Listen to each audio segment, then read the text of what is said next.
Emmanuel Macron has defeated Marine Le Pen in the French presidential election. He received about 66% of the vote to her 34%.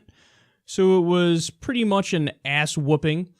Now, he is described as a centrist independent, not from any of the traditional French political parties. She's also not from any of the traditional French political parties.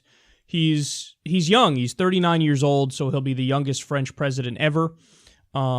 We've spoken about him previously in terms of his background, but he was an investment banker, and he previously was a socialist, but his politics became too moderate for socialists in France, and he kind of founded his own political party. And this is a guy who was backed by President Obama.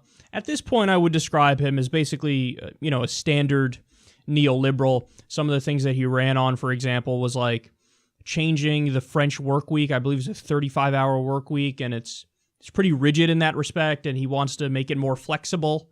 And, I guess people who really believe in free markets and don't like regulation all that much, they perhaps agree with that, but it's a big, that's a big cultural shift in France if you go in a more neoliberal capitalist direction. But he ended up winning. He beat Le Pen, who's from the National Front Party. Now, Le Pen is a far-right, anti-immigrant candidate.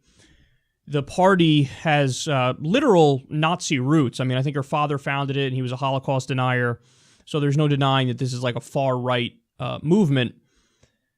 But on top of that, there's also this mix. They married anti-immigrant sentiment with, again, economic populism. So, for example, she's more for protectionism and tariffs, and she questions the European Union, whereas Macron doesn't really question the European Union. He wants to stay in it, and he's not nearly as economically populist as she is. So you do have, in many respects, you do have kind of a similar election to Hillary Clinton versus Donald Trump. I know that there are people who would object to that and say, well, look, Macron isn't as bad as Hillary Clinton was, so on and so forth. There's probably a grain of truth in that, but broadly speaking, you have one candidate who's on social issues more open-minded, not anti-immigrant, but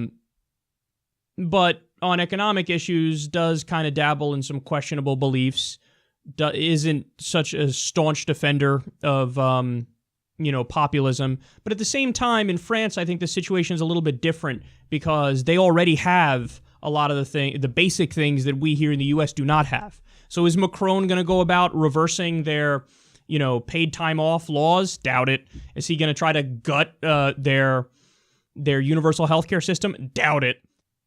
Le Pen lost, which is definitely a good thing. Macron winning, it's better than Le Pen winning for sure, but yet again, I'm kind of stuck on this one issue, which is you're not really getting at the root problem unless you go populist left. So this centrist neoliberalism is not like a bulwark against this neo-fascism from Le Pen and her ilk. It actually feeds into it in the long run. So what you have here is a sort of centrist neoliberalism versus a populist far-right candidate. And turns out the centrist neoliberal was able to stave off the populist right uprising and in a pretty convincing fashion. But again, long-term, you have to go populist left in order to defeat the rise of the populist right. It's the only thing that could effectively bury it. I think Macron winning is sort of like some ointment and a Band-Aid on top of a gaping gangrenous wound. It's just simply not enough. It's status quo. It's business as usual. You're not getting to the root causes and the root problems. And what's interesting is that in this election, you had hacking a few days ago.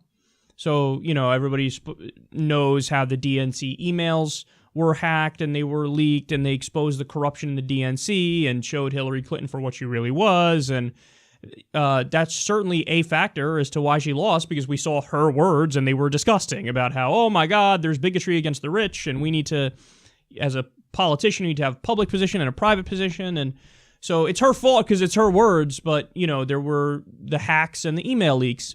In this case, there was a similar thing, although I read that in this case, some of the emails actually were fake, and they sprinkled them in with real ones, and so it was an attempt to sort of raise doubt and, see if Le Pen would win. Well, it didn't work out in the end for Le Pen. It did work out for Macron. So I guess France avoided the worst-case scenario, at least temporarily here. But long-term, you have to go populist left, because if you keep with the status quo and business as usual, which Macron strikes me as, even though he's not from a traditional French political party, he does appear to be a corporatist.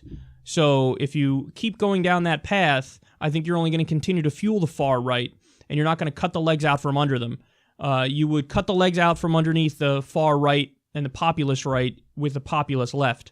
I know Mélenchon was if I'm pronouncing that properly, he was an option, and he did better than anybody expected, or better than he was supposed to do, but he still obviously didn't win and didn't advance to the runoff election, so maybe you need a better representative of those ideas, which I think are the ideas that are most popular when presented in their most pure form to the people. But the final interesting fact I want to give you about this is there were 12 million people who abstained. And that's a record. So, yes, Macron beat Le Pen in a landslide. There's no doubt about that. But a lot of people abstained. A record number of people abstained. Why? Because we're talking about an election which in many respects was France's version of Hillary Clinton versus Donald Trump. So that's what happened in France. It's very interesting. Donald Trump said he can't wait to work with Macron. So we'll see what happens here. But Le Pen has been defeated. The far right has been defeated in France and in Europe more broadly, at least temporarily. And let's hope that that's something that's a trend that continues. But the best way to get that to continue is to go populist left and not centrist neoliberal.